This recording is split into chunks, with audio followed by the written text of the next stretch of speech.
That feeling like no one can relate to you is a very, very paralyzing feeling that I think a lot of people go through in their lives.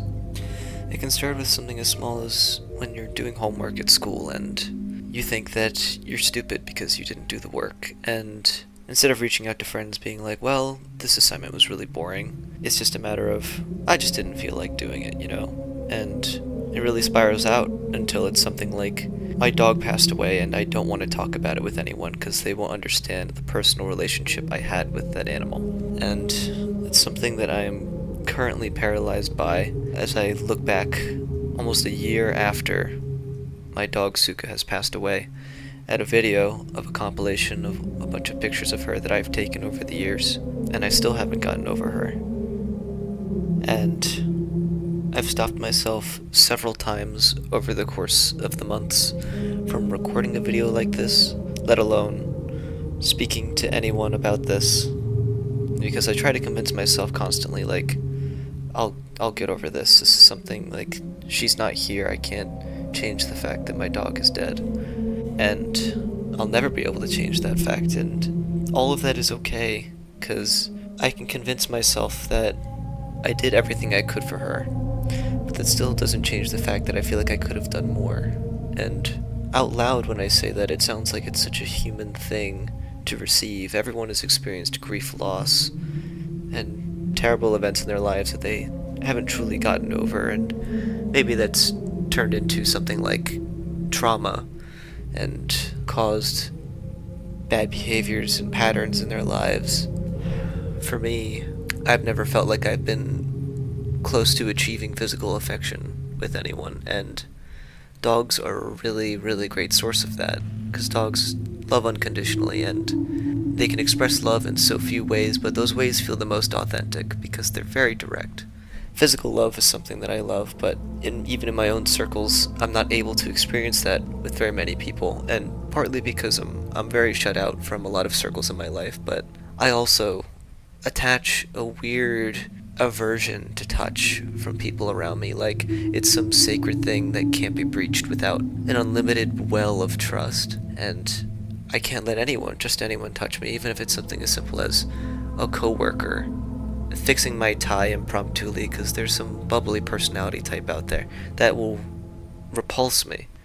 Like, why are you touching me? This is some sacred thing, and you're treating it like it's like some platonic, silly little plaything that's, in the aether between us. Like, no, I don't believe that about touch. And I don't know if that's because it's like the feeling of touch, when given in so little doses, is taken so much more valuably from other people. It's like a rare commodity that only graces you every once in a while, when all things line up, when the feeling of touch, a hug, is great, and you feel loved from the individual, and it's an individual you trust, and you're in a vulnerable enough state to give into that feeling and not repel it, and not treat it as if some alien thing. And again, saying all these things out loud, it feels like everyone must have felt this way at some point in their lives, but the same feeling of paralysis still kicks me in the shin and tells me, no, this is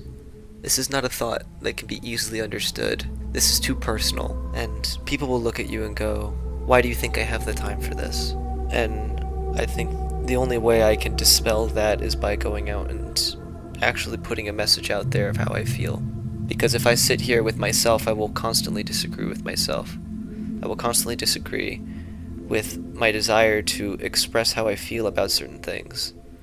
And the only way I can change that is if I actually let someone hear that and receive it.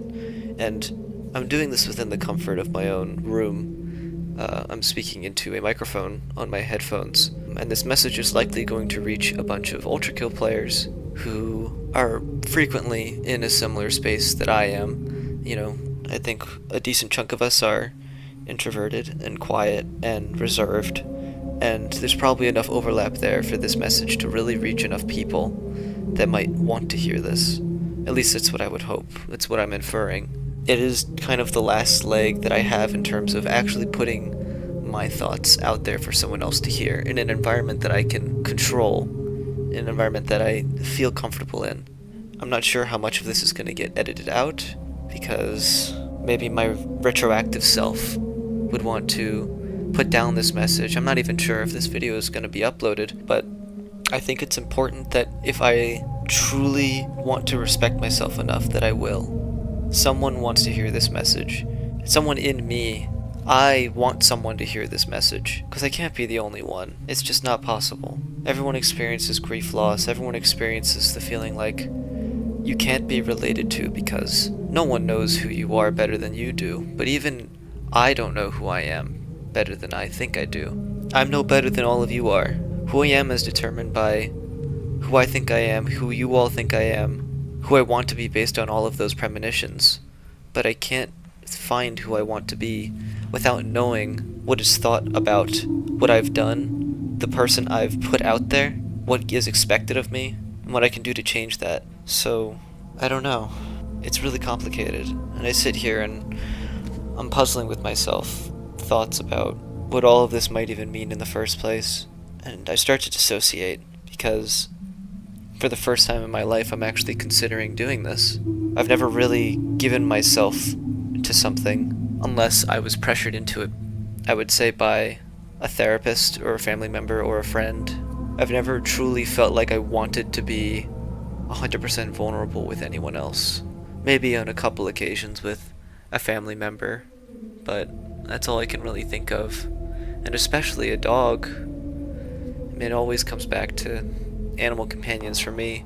It helps that they can't talk because they don't judge, and not being judged really helps in the moment. But a dog like Suka, who was taken at such a young age by cancer, just that layer of physical affection, that reminder that they're there, and even though it feels like I'm talking to something that doesn't understand me, it's like those words aren't meaningless. They're not a tree falling in a forest and no one's around to hear it, because man, dogs eat up so much emotion. I miss that easy layer of physical affection that I could just rely on, and that sounds selfish, and that's likely one of the main reasons why I'm just keeping her around in my head. Like, she might show up any day. I know she won't. I think that I just lack enough sources of authenticity and genuine reception and listening. I think that I don't have enough of that in my life to supplement what hole she created when she passed away. But I know I won't start finding those who are ready to hear me by staying quiet to myself and not saying anything, and keeping all of these messages in my head to myself. So I'm putting it here on YouTube and hoping that some of it comes across in any way. And the thoughts could come in and they say that this is stupid, because I'm looking at like my desktop right now as I'm recording this, and there's just like a bunch of pictures of memes, and it's like, why would I take something like this so seriously? But of course mental health is serious. I have never given myself the chance. I hope that I can take something away from this and try to make more videos like this, just speaking my mind on certain subjects, because I know there are so many things that I keep in my head that many people would probably love to hear, many people would probably relate to, and many people would probably take and use transformatively in their own life, or even give me answers to questions that I've had.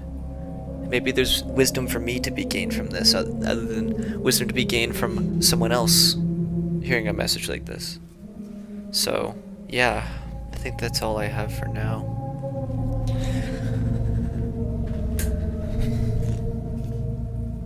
I know this is nothing like what I usually make, but hopefully this is good. I hope this is good. I hope this isn't bad. I want this to be good. So, I guess I'll see you guys in the comment section. Goodbye.